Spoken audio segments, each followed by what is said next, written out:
بسم اللہ الرحمن الرحیم۔ السلام علیکم ناظرین، ایک واقعہ بیان کیا جاتا ہے۔ ایک عورت کسی عرب قبیلہ کی لونڈی تھی۔ اس کا رنگ کالا تھا۔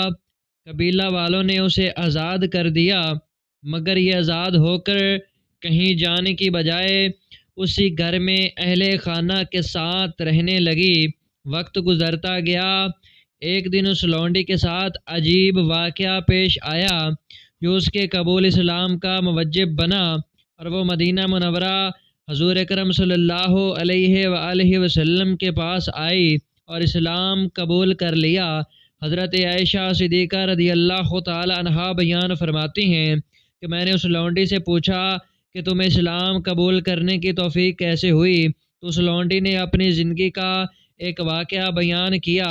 وہ لونڈی کہتی ہے کہ ایک دفعہ میرے مالک کا بیٹا ایک دلہن کو بیاہ کر لے آیا۔ وہ لڑکی جو دلہن تھی وہ نہانے کے لیے غسل خانے میں گئی، اور غسل خانے میں جانے سے پہلے اس نے وہ کمر بند اتار کر باہر رکھ دیا۔ اس کا کمر بند بہت ہی قیمتی سرخ موتیوں کا تھا۔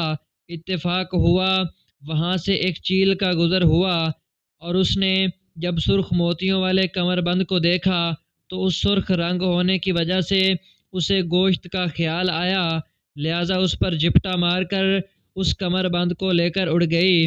بعد میں قبیلہ والوں نے اس کمر بند کو بہت تلاش کیا، اور جب ہزار بند کہیں نہ ملا تو انہوں نے مجھ پر یہ الزام لگا دیا کہ اس نے وہ آزاد بند چرایا ہے، اور میری تلاشی شروع کر دی، حتیٰ کہ انہوں نے میرے خفیہ اجزاء کی بھی تلاشی لی، اور وہ مجھے مارنے لگے اور کہنے لگے کہ ہار تیرے پاس ہی ہے، جہاں کہیں بھی ہے ہمیں دے دو ورنہ ہم تمہیں قتل کر دیں گے۔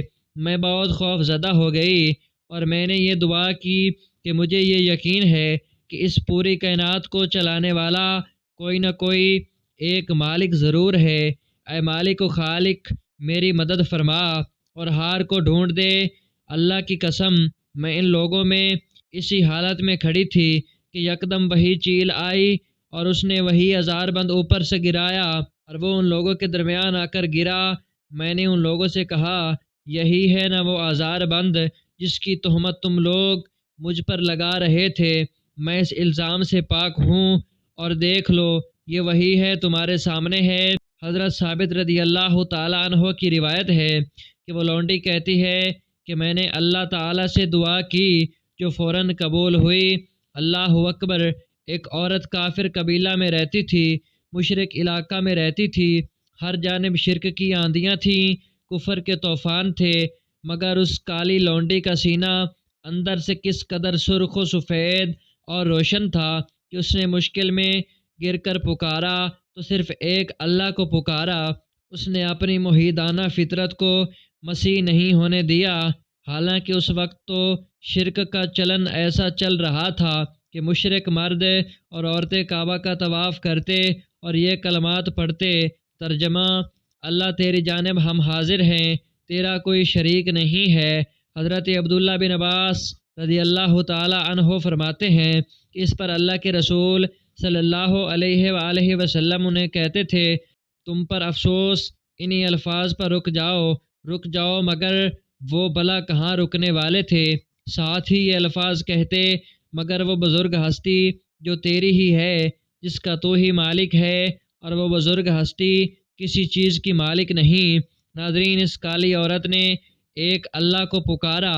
ذرا تصور کیجئے، سارا قبیلہ اس کے ارد گرد ہے، مرد ہیں، عورتیں ہیں، بچے ہیں، ہر کوئی اسے چور سمجھ رہا ہے۔ لا محالہ کوئی گالی دیتا ہوگا، کوئی طعنہ زنی کرتا ہوگا، حتیٰ کہ انہوں نے آخری حد تک جا کر مطلب اس کے خفیہ اجزاء کی بھی تلاشی لی، مگر اس کی جان ابھی تک چھوٹ نہیں رہی تھی۔ اسے مشکل حالات میں معاشرے کی ستم رسیدہ ظالم سماج کی دادکاری ہوئی۔ ایک کالی لونڈی خالص اپنے اللہ سے فریاد کرتی ہے، وہ پکارتی ہے، تو صرف ایک رب کو پیدا کرنے والے کو، باوجود اس کے وہ بھی کافر تھی، اور اسلام کو تو اس نے دیکھا بھی نہیں تھا، صرف اس نے اسلام کا نام سن رکھا تھا، اور خالص توحید پیش کر کے پتھر کھانے والے محمد عربی صلی اللہ علیہ وآلہ وسلم کا نام سن رکھا تھا۔